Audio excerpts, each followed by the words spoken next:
संस्थेच्या युथ कनेक्टमध्ये आम्हा विद्यार्थी पत्रकारातर्फे आपल्या सर्वांचं स्वागत आहे। या सिरीज मार्फत आपण अशाच वेगवेगळ्या क्षेत्रातील वेगवेगळ्या व्यक्तींशी गप्पा मारायला येत असतो। तर आज आपण आलेलो आहोत लातूर तसेच धाराशिवचे 53 एनसीसी बटालियनचे commanding officer colonel Hemant Joshi sir यांच्याशी आपण गप्पा मारूया। तर नमस्कार सर, आपलं स्वागत आहे सर। थँक्यू सर, मला विचारायला आवडेल की आपलं बालपण, आपलं प्राथमिक शिक्षण व माध्यमिक शिक्षण कुठे कसे झालं? माझं बालपण सांगलीमध्ये गेलं। मी सांगलीचा आहे मूळचा। सांगलीमध्ये माझं प्राथमिक शिक्षण हे नगरपालिकेच्या शाळेमधून झालं आणि माध्यमिक शिक्षण माझं गणपतराव आरवडे स्कूल म्हणून एक शाळा आहे सांगलीमध्ये, खूप चांगली शाळा आहे, तिथं माझं माध्यमिक शिक्षण झालं आणि 12वी पर्यंत तिथं शिक्षण झाल्यानंतर मग मी अभियांत्रिकीच्या शिक्षणासाठी मला नांदेड येथे गुरु गोविंद सिंग अभियांत्रिकी महाविद्यालयात प्रवेश मिळाला आणि त्यावेळी मी सांगली सोडलो। सर, तुमच्या परिवारामध्ये पूर्वी कोणी म्हणजे यामध्ये होतं का सर्व्हिसमध्ये, किंवा तुम्हीच पहिले आहात? माझ्या परिवारामध्ये इमिजिएट असं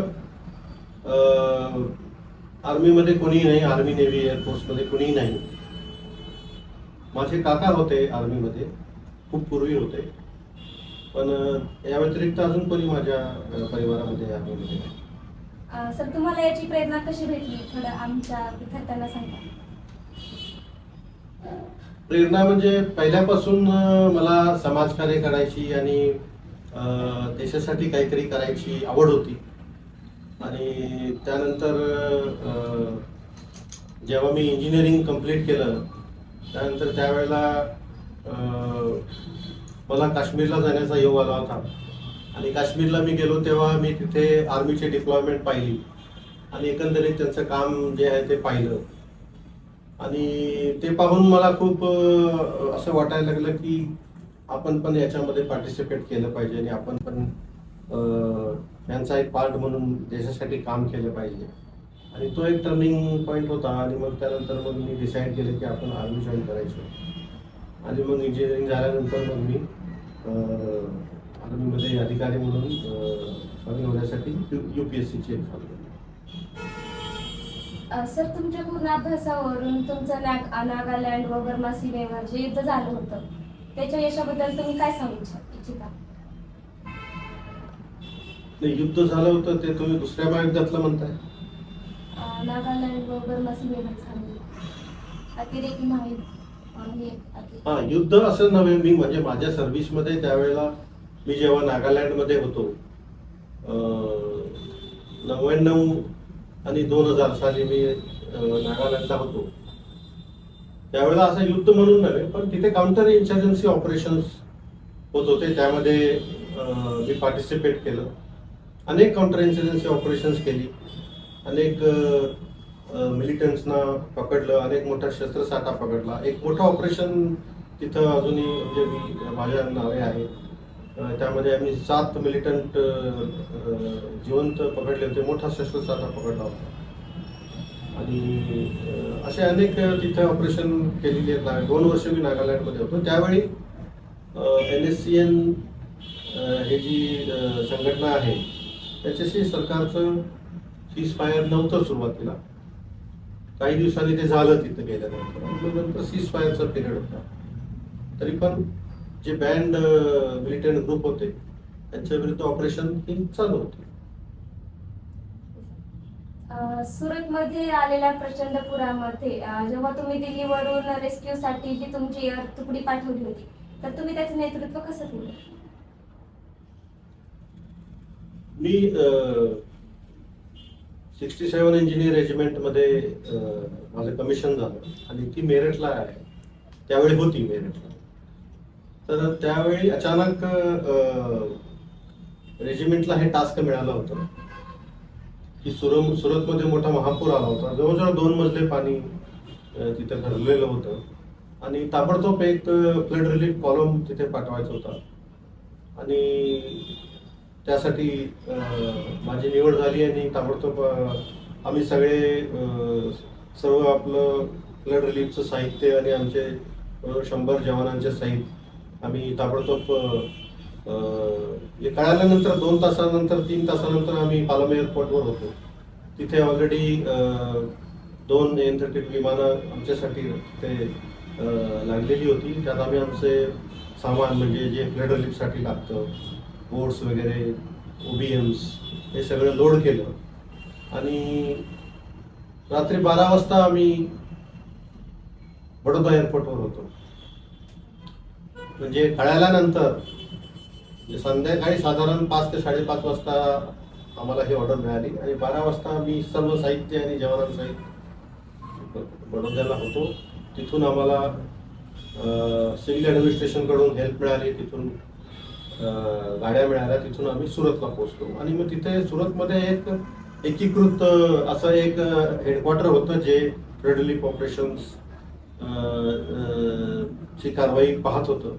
आम्ही त्याच्यामध्ये सामील झालो आणि मग तिथे फ्लड रिलीफ ऑपरेशन्स केले. तापी नदीला खूप पूर आला होता आणि खूप अशी गंभीर परिस्थिती होती. त्यामध्ये आम्ही काम केलं. सुरुवातीला 2-3 दिवस फ्लड रिलीफ केल्यानंतर पूर उतरल्यानंतर मग लोकांना फूड पॅकेट्स वाटणं आणि अन्य काही मदत करणं ही सगळी ॲक्टिव्हिटी केली आणि तो आमचा फ्लड रिलीफ कॉलम तिथे त्यानंतरही आम्ही जवळजवळ 2 महिने तिथे राहिलो, कारण पुन्हा फ्लड येईल अशी काही शंका व्यक्त होत होती, म्हणून तिथे ॲज अ प्रिकॉशन 2 महिने. तुम्हाला हे सगळं तुमची सर्व्हिस देताना किंवा काम करताना काही अडचणी आल्या का, आणि आल्या तर त्या तुम्ही दूर कशा केल्या? अडचणी खूप येतात, कारण कुठलीही गोष्ट आपण जसं विचार करतो तशी कधीच होत नाही आणि अडचणी या येत असतात, पण त्यातून आपल्याला मार्ग काढायचा असतो. पण एक निर्धार केलेला असतो आपण की आपल्याला हे काम करायचंच आहे. तो आपला निर्धार जेवढा दृढ असतो त्या दृढ निर्धाराच्या आधारे आपण ते काम करू शकतो. अडचणी येतात, ते आपल्याला सोडवावे लागतात, त्याच्यासाठी वेगवेगळे मार्ग अवलंबावे लागतात, वेगवेगळ्या युक्त्या आणि वेगवेगळे अनेक गोष्टींचा त्याच्यामध्ये आपल्याला उपयोग करून घ्यावा लागतो. आपला संपूर्ण कस लागतो, पण नक्की आपल्याला त्यातून सोल्युशन मिळतं आणि आपण आपल्या ध्येयाकडे जातो. सर, एकंदरीतच या तुमच्या 30 वर्षाच्या सेवेमध्ये आता तुम्ही ऐकण्यानुसार तुम्ही 2024 ऑगस्टमध्ये रिटायरमेंट घेणार आहात, तर त्याच्यानंतरचा तुमचा प्रवास किंवा तुमचा स्थायी मानस याबद्दल काही सांगू इच्छिता? आता या जवळजवळ 30 वर्षाची सेवा करून मी आता निवृत्त होतोय. त्यानंतर सध्या तरी अजून मी काही ठरवलेलं नाही पुढं काय करायचं ते, परंतु मी आर्मीमध्ये सर्व्हिसमध्ये असताना आर्मी ऑफिसरच्या सिलेक्शन प्रोसेसमध्ये होतो. मी सर्व्हिसेस सिलेक्शन बोर्डमध्ये ग्रुप टेस्टिंग ऑफिसर म्हणून काम केलेलं आहे आणि जवळजवळ मला यातला या गोष्टीतला 5 वर्षाचा अनुभव आहे.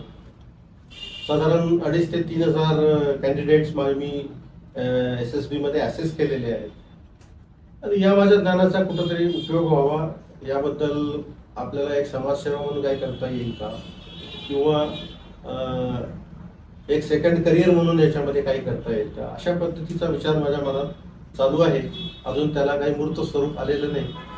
हळूहळू त्याच्याविषयी मूर्त स्वरूप येईल आणि मग मी त्याविषयी ॲक्टिव्हिटी करेन.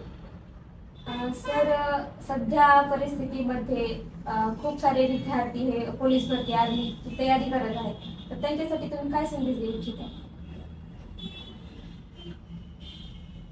पोलीस भरती, आर्मी भरती यासाठी संदेश असा द्यायचा म्हटला तर चांगली गोष्ट आहे.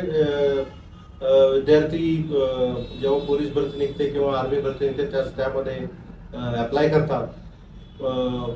परंतु माझं एक सजेशन या सगळ्यांना आहे की आर्मीमध्ये ऑफिसर एंट्री पण आहे आणि ऑफिसर एंट्रीसाठी आधी विद्यार्थ्यांनी माहिती करून घ्यावी आणि त्याच्यासाठी काय योग्यता लागते, त्याच्यासाठी काय कागदपत्र लागतात आणि त्याची माहिती करून घेऊन विद्यार्थ्यांनी त्या दृष्टीनेही प्रयत्न केला पाहिजे, महाराष्ट्रातल्या खास करून. कारण आपल्या महाराष्ट्रातून अधिकारी वर्गामध्ये खूप कमी लोक आज आर्मीमध्ये जात आहेत आणि पण भरतीमध्ये म्हणजे JCO जवार सैनिक भरतीमध्ये खूप जात आहेत, पण अधिकारी वर्गात खूप आपली महाराष्ट्रातली लोकांची कमी आहे. म्हणून पहिला ऑप्शन म्हणून विद्यार्थ्यांनी ग्रॅज्युएट झाल्यानंतर आर्मीमध्ये अधिकारी होण्यासाठी प्रयत्न करावा. आणि फार अवघड नाही आहे ही प्रोसेस, पण कुठेतरी त्याविषयी माहितीची कमी किंवा एक आत्मविश्वासाची कमी असं असल्यामुळं आपल्याकडचे विद्यार्थी या वाटेला जात नाही. आणि त्यासाठी माझं त्यांना आव्हान आहे सगळ्यांना की माहिती करून घ्या. जर बाकीच्या राज्यातले विद्यार्थी करतात तर तुम्ही काय करू शकता? सर, तुमच्या या पूर्ण 30 वर्षाच्या सेवेमध्ये असा कुठला क्षण किंवा अशी कुठली परिस्थिती होती का की जेव्हा तुम्हाला वाटत असेल की हे सॉल्व्ह करणं खूप कठीण आहे, असं कधी जाणवलं का? हे कठीण अशा गोष्टी बऱ्याच आल्या, पण असं लक्षात राहील अशी गोष्ट म्हणजे मी अरुणाचल प्रदेशमध्ये होतो तेव्हा बॉर्डर रोड्समध्ये काम करताना मी ग्रेपमध्ये होतो आणि रोड कन्स्ट्रक्शन कंपनीचं काम करत असताना तिथे प्रचंड पाऊस झाला, ढगफुटी झाली आणि माझ्याकडे 300 किलोमीटरचा रोड होता, त्याच्यामध्ये जवळजवळ 10 ब्रिज होऊन गेले, प्रचंड रोड तुटले आणि पूर्ण 300 किलोमीटरचा रोड ॲक्सेस पूर्ण कट ऑफ झाला. तर त्याचं रिस्टोरेशन करण्यासाठी जो एफर्ट लागणार होता त्यावेळेला असं वाटत होतं की हे आता अजून 2 वर्ष तरी लागतील हा रोड पूर्ण बनायला. पण आम्ही अथकपणे काम करत राहिलो आणि ज्या उत्साहानं आणि टेम्पोनं सगळ्यांनी मला साथ दिल्याने आम्ही जे काम केलं तर एवढे मोठं काम करायला लागणार होतं ते आम्ही 3 महिन्यात पूर्ण केलं. 3 महिन्यात आम्ही रोड ओपन केला आणि मग गाड्या पूर्ण चायना बॉर्डरवरून गाड्या जाऊ लागल्या. त्यामध्ये मध्यंतरी असा पिरियड आला होता की खूप पाऊस यायचा आणि मग सारख्या स्लाईड यायच्या. तर माझ्याकडे सगळे सिव्हिलियन मजदूर जे होते, जवळजवळ माझ्याकडे 1500 मजदूर होते, ते ऑन द डेली बेसिसवर ते काम करायचे. तर बऱ्याच वेळा अशा घटना त्यावेळेला एक पिरियड असा होता की ह्या घटना अशा वारंवार घडू लागल्या की रोज 1-2 मजुरांची डेथ होऊ लागली. ते स्लाईडमुळं कोणी घसरून पडलं, नदीत गेलं, कोणी स्लाईडमध्ये आलं, कोणी आणि काय ॲक्सिडेंट झाला. असा एक पिरियड एक अर्धा दिवसाचा तेव्हा मला असा होता की तिथं असं रोज काहीतरी असं ॲडव्हर्सच ऐकायला मिळायचं आणि रिपोर्ट यायचा. पण आम्ही खंबीर राहिलो आणि नंतर मग जे काही असेल ते, पण ते तेवढे 10 दिवसच तेवढे कठीण होते. त्यानंतर पूर्ण वर्षभर माझ्या सेक्टरमध्ये कुठलाही ॲक्सिडेंट झाला नाही, पण त्या 10 दिवसात असं रोज काहीतरी झालं. त्यावेळेला असं ते कठीण वाटत होतं की हे आपण फेस करताना, पण त्यातून आम्ही बाहेर पडलो आणि 3 महिन्यामध्ये आम्ही तो रोड रिस्टोर केला. चीफ ऑफ आर्मी स्टाफ यांच्याकडून कॉमेंडेशन कार्ड मिळालेले आहे, DGBR यांच्याकडून कॉमेंडेशन कार्ड मिळालेलं आहे. काउंटर इन्शुरन्सचे ऑपरेशन जे मी केलं नागालँडमध्ये त्याच्यासाठी मला एक वेगळं chief of operation commendation card मिळालेलं आहे. आणि जे मी गुजरातमध्ये फ्लड रिलीफ ऑपरेशन केलं त्याच्यासाठी मला सेंट्रल आर्मी कमांडरकडून कॉमेंडेशन कार्ड मिळालेलं आहे. ही जे ही प्रशस्ती पत्रक आहे. धन्यवाद सर. थँक्यू.